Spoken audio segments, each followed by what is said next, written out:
আর এই ঘটনার সূচনা হয়েছে পরশুদিন থেকে। পরশুদিন পলাশ যাওয়ার সময় ওই সুস্মিতাকে টাটা দিছিল, এইটা তার মা দেখার পরের থেকে কেন দিল। তার 3 দিন আগে ও ডাল রান্না করছে, ছোটো মার কাছে জিজ্ঞাসা করে ফোনে যে মা তোমার জামাই ওই ডালটা খাই পছন্দ করছিল, যাওয়ার পরে রাঁধছিল, কীভাবে রাঁধতে হয়। সে সেই ডাল রান্না করছে, খাইতে যায় শুধু বলছে যে সুস্মিতা ডালটা অনেক সুন্দর হয়েছে। বলার সাথে সাথে তার মা তার সামনে, ছেলের সামনে ডালের গামলা চেঙ্গা দিয়ে ফেলে দিচ্ছে, বলতেছে মানে কি আমি রান্না করতে পারি না,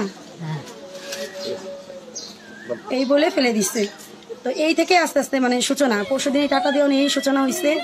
আর পরের দিন ছোটো মা ফোন দিছে, সুস্মির ফোন বন্ধ পেয়ে, যে দিদি সুস্মি কোথায়।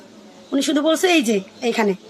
তা ওকে খাইছে না বলেই ফোন কেটে দিচ্ছে। আর এই ঘটনার সূচনা হয়েছে পরশুদিন থেকে। পরশুদিন পলাশ যাওয়ার সময় ওই সুস্মিতাকে টাটা দিছিল, এইটা তার মা দেখার পরের থেকে কেন দিল।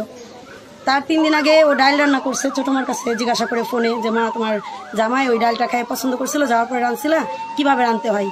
সে সেই ডাল রান্না করছে, খাইতে যায় শুধু বলছে যে সুস্মিতা ডালটা অনেক সুন্দর হয়েছে। বলার সাথে সাথে তার মা তার সামনে, ছেলের সামনে ডালের গামলা চেঙ্গা দিয়ে ফেলে দিচ্ছে, বলতেছে মানে কি আমি রান্না করতে পারি না, এই বলে ফেলে দিচ্ছে। তো এই থেকে আস্তে আস্তে মানে সূচনা, পরশুদিন টাটা দেওয়া নিয়ে সূচনা হয়েছে। আর পরের দিন ছোটো মা ফোন দিছে, সুস্মির ফোন বন্ধ পেয়ে, যে দিদি সুস্মি কোথায়। উনি শুধু বলছে এই যে এইখানে। তা ওকে খাইছে না বলেই ফোন কেটে দিচ্ছে।